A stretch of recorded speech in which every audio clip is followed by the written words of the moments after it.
Hello everyone, welcome back to our channel my dream kitchen. இது வந்து போன வாரம் எடுத்த விலாகு.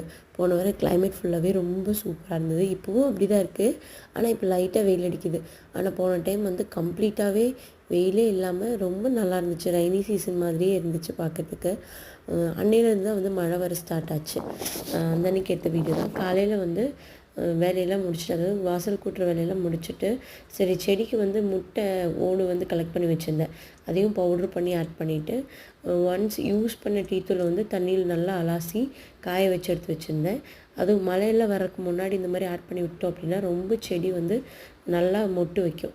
அதெல்லாம் ஆட் பண்ணி முடிச்சுட்டு காலையில் எழுந்திரிச்சு பாப்பா வந்து கரெக்டாக தூங்கி எழுந்திரிச்சிட்டாங்க. ஆதவன் சார் வந்து தூங்கிட்டு இருந்தார். அப்போவும் சார் எழுந்திருக்கல. மேடம் வந்து கையிலேருந்து இறங்க மாட்டேன்ட்டாங்க.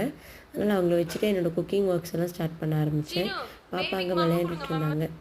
ரொம்ப சிம்பிளாக தான் அன்றைக்கி வந்து பிரேக்ஃபாஸ்ட் அண்ட் லன்ச் ரெடி பண்ணியிருந்தேன். காலையிலே ரைஸ் வச்சாச்சு.